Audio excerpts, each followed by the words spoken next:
Ça faisait depuis quand même pas mal de temps qu'on s'est pas retrouvé pour faire une vidéo achat manga et aujourd'hui, c'est enfin le retour de cette série. J'ai acheté quand même beaucoup, mais beaucoup de mangas, notamment énormément de nouvelles licences et de nouvelles séries. Et franchement, je pense qu'il y en a quand même pas mal qui vont vous plaire, donc n'hésitez pas à vous abonner et à liker parce que Road to 1000 abonnés, oubliez pas cette année. En tout cas, c'est parti, il y a pas mal de choses à vous présenter. Le premier manga que je me suis acheté, c'est Kaze no Sho, le livre du vent. C'est un one shot aux éditions Panini. Voilà, c'est un peu une édition de luxe avec le magnifique marque-page offert que moi je trouve trop stylé. C'est un livre en fait qui parle de samouraï, comme je l'ai dit, parce que je suis en plein dans ma période. Et ce qui a confirmé mon achat, c'est très clairement les dessins. Ils sont juste absolument magnifiques, mais regardez-moi ça, c'est incroyable. En fait, ça parle de Yayu Jubei qui doit récupérer à tout prix le livre des chroniques secrètes des Wagyu qui menacent l'ordre en place et risque de faire sombrer le Japon dans une guerre civile qui ouvrirait les portes du Japon à ses conquérants, donc qui est les Européens avec notamment la France et le Royaume-Uni. Ça raconte en fait l'histoire un petit peu du Japon. Voilà, c'est vraiment incroyable, c'est incroyable et je peux vous dire que je l'ai lu et j'ai vraiment lu d'une traite parce que c'est vraiment magnifique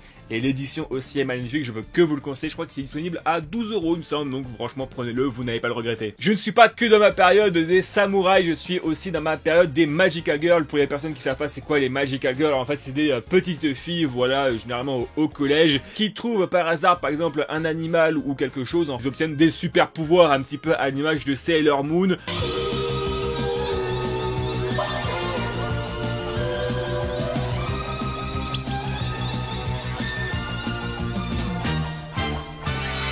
Ou alors, de cette licence-là qui est Puella Magi Madoka Magica avec les deux premiers arcs. Alors j'ai lu que pour l'instant le premier arc et franchement c'est incroyable, je kiffe vraiment beaucoup. Je m'attendais pas que ça soit quand même aussi violent quand même. On peut voir notamment des corps décapités, on peut voir quand même pas mal de sang, etc.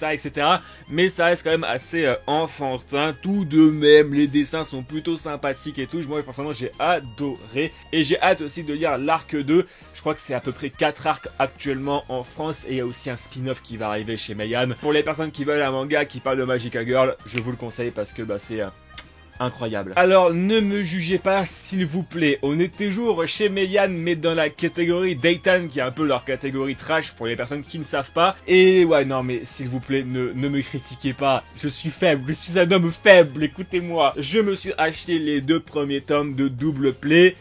Et c'est bizarre. Comment j'ai découvert en fait cette série-là? Je l'ai découvert en fait sur le site de Meian en lisant un petit extrait et je me dis c'est pas mal, pourquoi acheter les 2 premiers tomes? Je les ai achetés 9. Pour vous faire un petit peu le topo, ça parle de fluide corporel, de sexe, de... Bref, des trucs comme ça quoi. Alors ici on parle de 2 personnes, Tamao Hiroi et Ran Omura, une fille et un garçon qui sont complètement opposés dans leur comportement. Ils vont alors découvrir qu'ils vont devoir cohabiter ensemble après le remariage de leurs parents et une relation complètement immorale vont se créer entre les deux, mais pas qu'entre deux, vous allez voir dans le tome 2.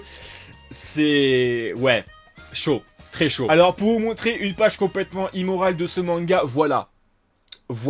Je cache avec mes doigts, mais c'est chaud. C'est très clairement très chaud. Alors, je sais pas qui est le plus bizarre entre moi qui kiffe son œuvre ou alors l'auteur qui a créé cette œuvre-là. Je sais pas qui est le plus bizarre, dites-moi en commentaire. Mais oh putain, je vais me retrouver sur Twitter moi maintenant. Putain, fait chier. 2 mangas que je n'ai pas encore lu, c'est The Most Heretical Last Boss Queen from Villainess to Savor.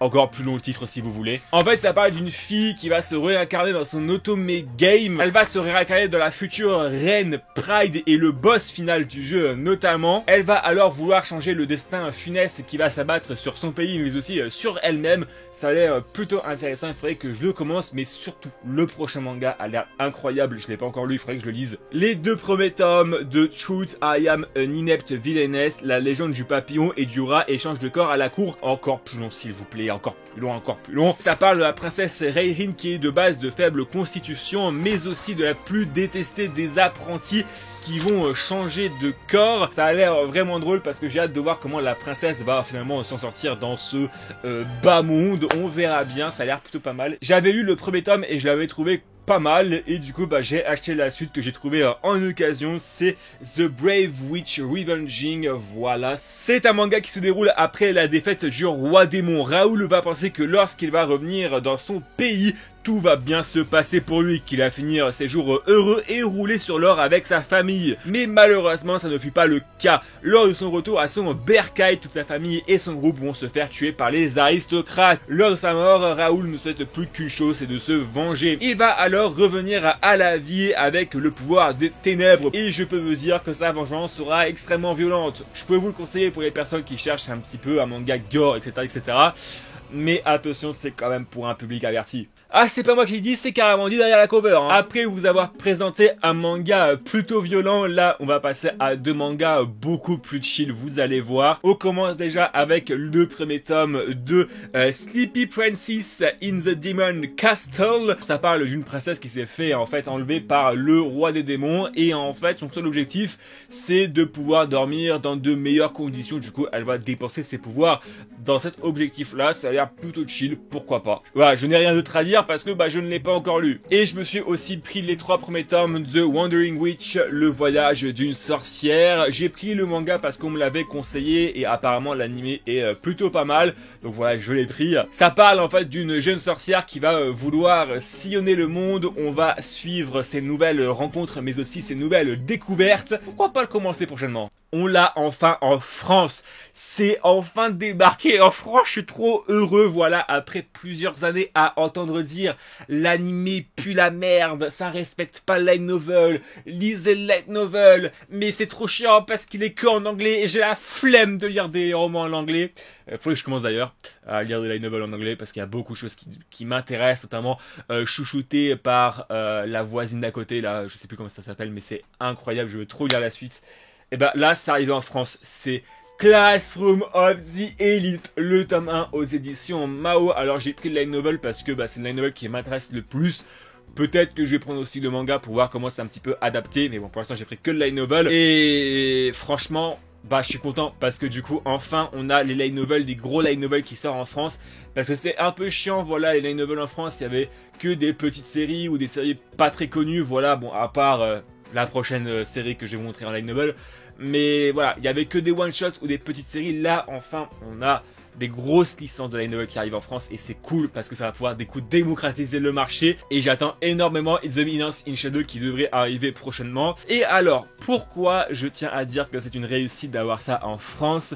Et ben en fait c'est parce que c'est prépublié chez GNC Nina, ça veut dire qu'on aura un temps de parution et 2, 3, 4 mois après chaque tome et ça c'est vraiment très très cool. Donc je tiens à remercier énormément GNC Nina pour leur travail et aux éditions Mao. Je vais pouvoir enfin savoir si vraiment ce qu'on me dit sur l'anime c'est du bullshit ou alors effectivement il faut vraiment lire le light novel et abandonner l'anime. J'ai aussi reçu du coup les 2 premiers tomes du light novel de Konosuba.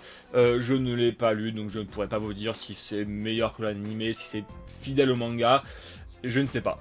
Allez, là, on va passer un petit peu à la catégorie Yuri. Là, je vais vous présenter 4 Yuri que moi, je vous conseille, et plutôt 3 que je vous conseille énormément parce que le 4e, je ne l'ai pas encore lu. On va commencer avec, pour moi, mon préféré de tous, c'est The Moon on a Rainy Night. Voilà, et c'est une masterclass.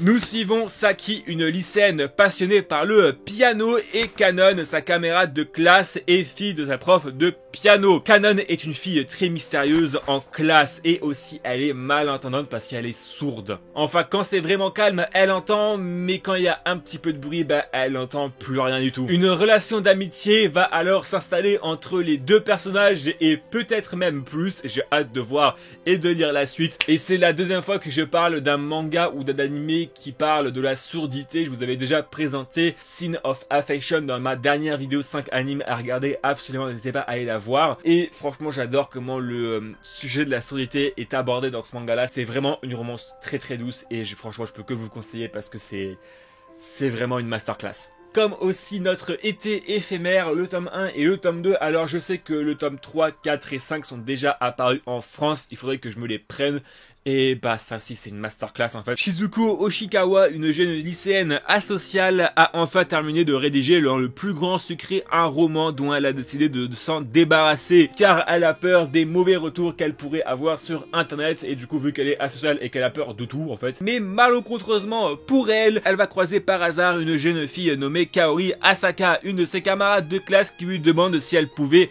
lire son œuvre. Shizuko s'attend à recevoir de la mépris de la part de cette dernière, mais je peux vous dire que ça sera une nouvelle relation d'amitié et du coup plus vu que c'est un Yuri forcément c'est un peu logique, ça va s'installer entre les deux. Voilà, c'est vraiment super bien et j'étais littéralement choqué à la fin du tome 2. J'ai hâte de la suite, il faudrait que je me prenne directement la suite là dans les prochains jours, mais vraiment la fin du tome 2, je suis resté choc barre, vraiment j'étais en mode ah. Et l'avant-dernier Yuri que j'ai acheté et que j'ai lu notamment aussi, c'est Anémone Flamboyante qui est là aussi, mais genre, mais regardez les covers des Yuri de chez Meian, c'est trop beau, ils sont juste magnifiques. Celui-ci parle d'une personne avec une faible constitution. Nagisa ayant échoué l'examen d'entrée du lycée qu'elle visait, elle va rejoindre alors un lycée public. Elle va découvrir que la personne qui lui a fait rater ses partiels, Mashihiro, est en fait dans sa classe. Alors c'est une jeune fille à la santé fragile cherchant à dépasser son traumatisme.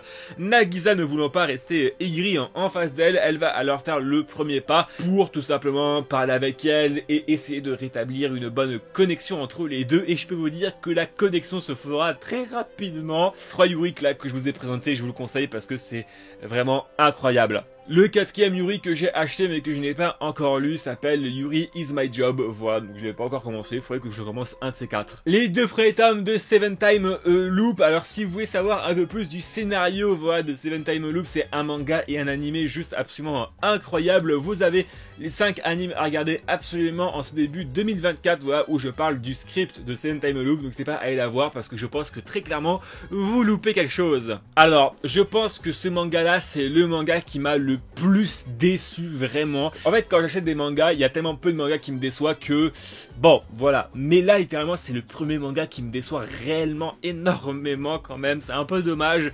C'est J.K. Sex Worker in Another World.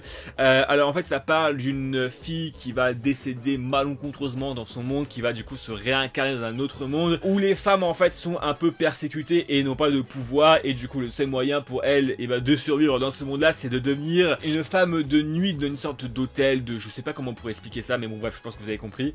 Et non, c'est vraiment pas ouf, j'ai vraiment pas du tout aimé le premier tome. Pour moi même c'est quand même une grosse déception, c'est beaucoup trop long, c'est chiant. Alors ça aborde quelques sujets comme par exemple la contraception à l'époque, machin, là, mais franchement je trouve ça pas ouf et je vous le conseille pas réellement. Ça peut plaire pour des personnes, mais pour moi c'est pas pour moi très clairement. Le prochain, ça sera le dernier light novel que j'ai acheté dernièrement, c'est Nos mots comme des bulles. Alors de base c'est un film Netflix qui a été adapté en light novel. En fait ça parle de Sherry est un lycéen peu à l'aise pour communiquer et qui n'arrive pas à exprimer ses sentiments qu'au travers des yakus, ou des yaku, je sais pas comment on devrait dire, qu'il compose. Un jour d'été, il rencontre la lycéenne Smile, une streameuse populaire qui complexe sur ses dents. Ensemble, ils vont aider Monsieur Fujiyama, un vieil homme que Sherry a rencontré au travail, à retrouver un disque vinyle chargé de souvenirs qu'il a égaré. Leurs sentiments les poussent très vite l'un vers l'autre, mais malheureusement il y a des choses qui vont se dérouler.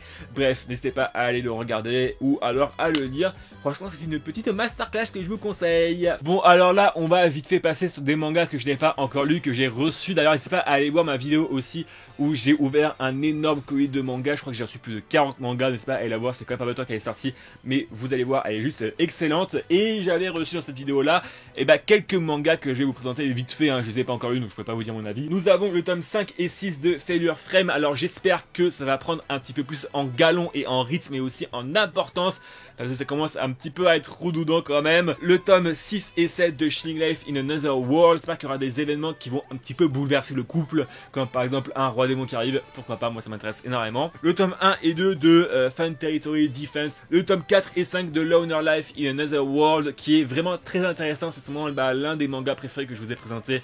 Il y a les 30 dernières secondes en fait. Et le tome 6 et 8 de Shikimori n'est pas juste mignonne. Voilà, j'avais bien aimé l'animé et du coup je vais le continuer en manga. Et le dernier manga de cette vidéo là, c'est quelqu'un qui me l'a conseillé et franchement je peux que lui remercier parce que le manga est juste incroyable. C'est Bungo Stray Dog avec le tome 1 au tome 4. Alors j'ai lu que les 2 premiers tomes.